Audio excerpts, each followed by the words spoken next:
She's the real entrepreneur. My mother-in-law's voice dripped with condescension through the phone. Anna needs this money for her revolutionary tech startup. You're just letting it sit there collecting dust. I gripped my office chair, watching the city skyline through my 20th floor window while processing the news that she'd somehow diverted my $550,000 investment returns. My name is Sophia Chen, and at 34, I'd spent the last decade building a successful investment portfolio while my sister-in-law, Anna, burned through her trust fund launching one failed venture after another. The irony of my mother-in-law, Patricia, calling my careful financial planning collecting dust wasn't lost on me. That money was earmarked for my company's expansion, I said calmly, though my knuckles were white from gripping the armrest. How exactly did you access those funds, Patricia? She laughed, the sound grating against my ears. Oh, David gave me the authorization months ago. He said you wouldn't mind helping family. David, my husband, who had power of attorney while I was recovering from surgery last year. The same David who promised he'd never let his mother interfere with our finances again. And Anna's startup? I kept my voice steady, professional. What exactly is she investing my money in this time? It's an AI-driven social media platform, Patricia gushed. Much more exciting than your boring investment firm. Anna says it'll be bigger than Facebook. She's already hired a team of developers in Silicon Valley. I thought about Anna's previous ventures, a luxury pet fashion line that lasted 3 months, and a cryptocurrency that turned out to be a glorified Ponzi scheme. Each failure cushioned by family money and endless excuses. I see, I replied, opening my laptop and starting to type. And the investors meeting this afternoon? Patricia's voice faltered slightly. How did you know about that? I make it my business to know about investments in the tech sector, Patricia, especially ones made with my money. The silence on the other end was telling. They hadn't expected me to find out so quickly, hadn't anticipated that I'd have connections in the venture capital world. After all, I was just the boring sister-in-law who played it safe with traditional investments. Well, Patricia recovered, her voice sharp. Anna's presenting her business plan to the investment board at 3 p.m. Not that you understand the complexity of what she's building. This is real innovation, not just moving money around like you do. I checked my watch, 1:30 p.m. Perfect timing. Thank you for letting me know, Patricia. I'd appreciate your transparency. I ended the call before she could respond and immediately dialed another number. Marcus, it's Sophia. Remember that favor you owe me? I need you at the Silicon Valley Investment Board meeting at 3 p.m. today. Yes, the one with Anna Morris presenting. Just listen and take notes. I'll handle the rest. Next, I called my lawyer, Emma Thompson. Emma, it's time to activate Protocol B. Yes, all the documentation we prepared last year. And contact David's office. I need every authorization form he signed in the last 6 months. As I made my calls, I thought about David, probably sitting in his corner office, unaware that his mother had just revealed his betrayal. We'd been married for 8 years, and I'd always known his loyalty to his family, especially his younger sister Anna, ran deep. But this was different. My phone buzzed with a text from Patricia. Anna says you're not invited to the investors' meeting. Don't try to interfere with her success just because you're jealous. I smiled, thinking about the real reason I'd stayed quiet on the call. It wasn't fear or shock that kept me calm, it was knowledge. Knowledge that Patricia and Anna, in their rush to grab what they thought was easy money, had walked right into a trap I'd set months ago. The investment returns they diverted? That account was a honeypot, a carefully monitored fund I'd set up after the last time they tried to borrow from my accounts. Every transaction was logged, every access attempt documented, and every dollar traceable. And now they were about to present a business plan to one of the most scrutinizing investment boards in Silicon Valley, using money they'd obtained fraudulently. I opened my safe and pulled out a thick file labeled Morris Ventures Documentation. Inside was every failed business plan Anna had ever pitched, every bankruptcy filing, every investor complaint. Next to it sat a smaller file with copies of every document David had signed in the past year, including the power of attorney forms and their carefully worded limitations. My phone buzzed again, this time with an email from Marcus confirming his attendance at the meeting. I leaned back in my chair, allowing myself a moment of satisfaction. Patricia and Anna thought they were finally putting me in my place, showing the boring sister-in-law what real business looked like. They had no idea they were about to learn a very expensive lesson about what real business actually entails. The investors' meeting wasn't just about Anna's latest doomed venture. It was about to become a masterclass in consequences. I picked up my phone one last time, sending a brief text to David. "We need to talk about the authorization you gave your mother. Dinner at home, 7 p.m. Then I turned back to my laptop, ready to set the next phase of my plan in motion. Sometimes the best revenge isn't just about getting even. It's about teaching people the true cost of underestimating you. The investors' meeting was in full swing when Marcus's texts started rolling in. I sat in my office, reading each update with growing satisfaction. Anna just claimed her platform has 100,000 beta users. Board asking for verification. Then, moments later, no documentation provided. She's sweating. I smiled, remembering Anna's previous presentations. She'd always had a flair for dramatic promises but struggled with the mundane reality of proof and documentation. Today would be no different. Patricia trying to intervene. Board asked her to leave. Anna fumbling through financial projections. Marcus's updates painted a clear picture of the unfolding disaster. Just then, my office door opened. David stood there, looking confused and slightly angry. "Sophia, why is my mother calling me in a panic about some investment meeting?" I held up a finger, signaling him to wait as another text came through. Board discovered discrepancy in funding source. Asked about authorization for $550,000 transfer. Anna claims it's family investment. "Sit down, David," I said calmly, turning my screen to show him the transaction records. "Let's talk about the authorization you gave your mother while I was recovering from surgery." His face paled slightly. She said she needed it for some family emergency fund.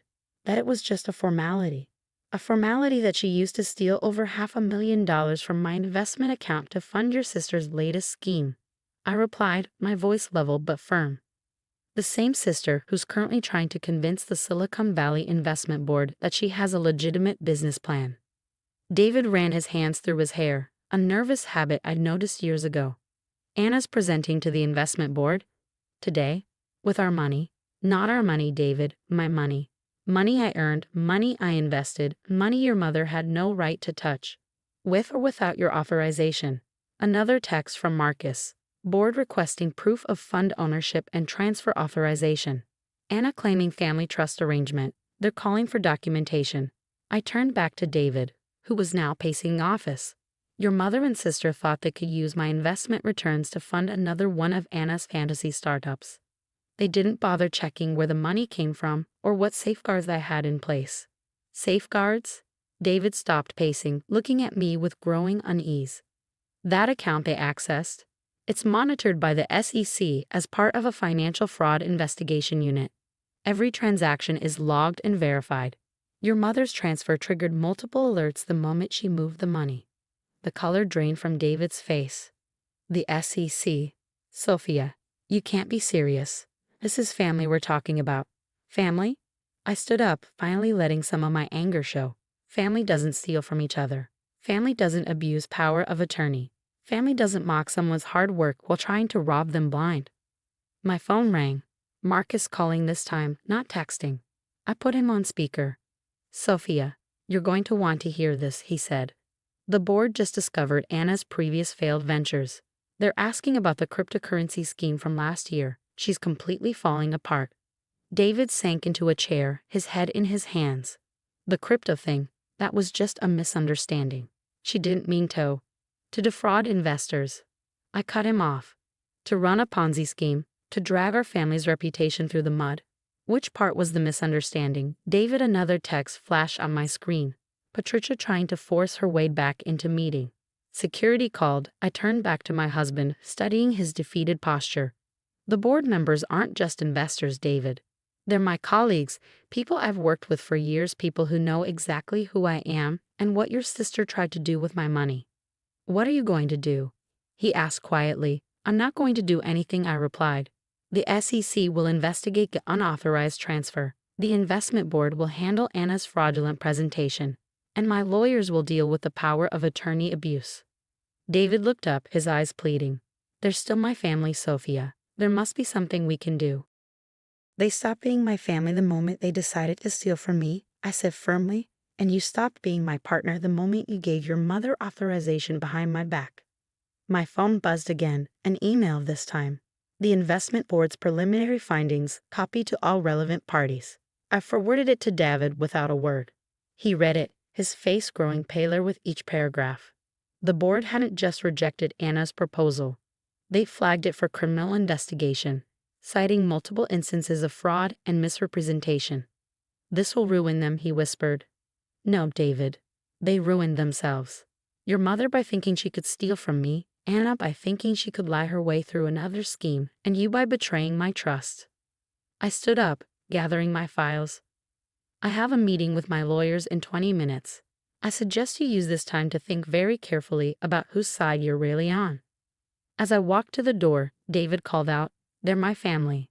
I turned back one last time, "And I was your wife. Was that not enough?" Leaving it in my office, I headed to the conference room where Emma Thompson waited with her team. It was time to show Patricia and Anna exactly what happened when they messed with the wrong sister-in-law. Sometimes the quietest person in the room isn't the weakest. They're the one watching, learning, and preparing for the moment when justice finally comes calling. The fallout was swift and merciless. Within 48 hours of the investment board meeting, Anna's revolutionary startup was exposed as nothing more than an elaborate shell designed to attract investors without any real product behind it.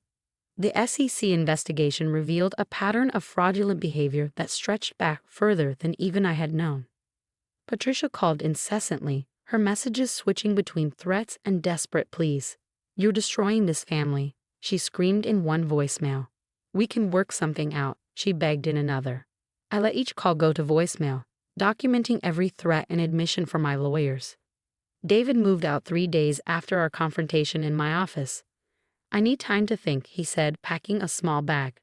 "This is all happening so fast." "Actually," I replied, watching him from the doorway, "this has been happening for years. You just never wanted to see it." The SEC investigation expanded beyond just the unauthorized transfer of my funds. They uncovered evidence that Anna had been running various schemes under different company names, with Patricia helping to cover her tracks.